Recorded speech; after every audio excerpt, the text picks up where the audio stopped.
Good morning बच्चों। आज हम सैलरी हेड के ही अंतर्गत जो कर्मचारियों की सुरक्षा और संवर्धन के लिए विभिन्न प्रकार के फंड बनाए जाते हैं, जिसको प्रोविडेंट फंड कहते हैं। उस प्रोविडेंट फंड में एम्प्लॉई और एम्प्लॉयर दोनों ही अपना कंट्रीब्यूशन देते हैं, और उस कंट्रीब्यूशन पर जो इंटरेस्ट मिलता है और जो राशि जमा होती है मूलधन, वो रिटायरमेंट के लगभग मिलता है। तो ऐसे प्रोविजंस का कर्मचारी के हित में है, और वो कितनी जब राशि मिलती है और ब्याज मिलता, कितनी राशि आपकी कर मुक्त होगी और कितनी राशि आपकी टैक्सेबल होगी, उसका अध्ययन करना भी सैलरी हेड के अंतर्गत बहुत आवश्यक होता है। तो इस प्रकार आप देखिएगा, सैलरी हेड ये फंड होते हैं, ये 4 प्रकार के होते हैं। एक होता है स्टैट्यूटरी प्रोविडेंट फंड, एक होता है रिकॉग्नाइज्ड प्रोविडेंट फंड, एक होता है अनरिकॉग्नाइज्ड प्रोविडेंट फंड, एक होता है पब्लिक प्रोविडेंट फंड। आपको इसमें छूट जो कंट्रीब्यूशन दिया जाएगा एम्प्लॉय द्वारा, एम्प्लॉयर द्वारा, इंटरेस्ट और टर्मिनेशन के टाइम, तो क्या क्या प्रोविजन है वो आपको इतना ध्यान रखना है।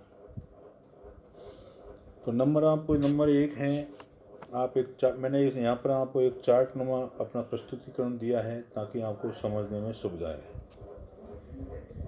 तो employ contribution state provident fund में जब करता है वो डिडक्शन आएगा 80C के तहत।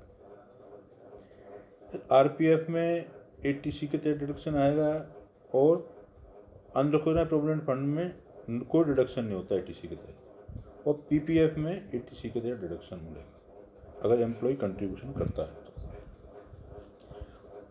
और एम्प्लॉयर कंट्रीब्यूशन करता है तो स्टेट प्रोविडेंट फंड में एग्जेम्प्ट होता है, और रिकॉग्नाइज्ड प्रोविडेंट फंड में अप टू 12% ऑफ सैलरी तक एग्जेम्प्ट होता है, समझ ना। और अनरिकॉग्नाइज्ड फंड में पूरा एग्जेम्प्ट होता है, और पीपीएफ में ये एप्लीकेबल नहीं होता, अर्थात ये प्रोविजन लागू नहीं होता। इसी प्रकार जो इंटरेस्ट मिलता है स्टैट्यूटरी प्रोविडेंट फंड में एग्जेम्प्ट होता है। रिकॉग्नाइज्ड प्रोविडेंट फंड में आपको 9.5% ब्याज तक आपका एग्जेम्प्ट होता है। अनरिकॉग्नाइज्ड प्रोविडेंट फंड में फुल्ली एग्जेम्प्ट होता है, और प्रोविडेंट फंड में फुल्ली एग्जेम्प्ट होता है। और टर्मिनेशन के दौरान जब आपको राशि मिलती है इसी प्रोविडेंट फंड की, तो स्टेट प्रोविडेंट फंड में एग्जेम्प्ट होता है, रिकॉग्नाइज्ड प्रोविडेंट फंड में एग्जेम्प्ट होता है, और अनरिकॉग्नाइज्ड प्रोविडेंट फंड में टैक्सेबल होता है, और सब में और पीपीएफ में एग्जेम्प्ट होता है। प्यारे बच्चों, employ contribution its interest taxable under the salary के अंतर्गत आएगा। Interest on employ contribution taxable under the income from other taxation आएगा।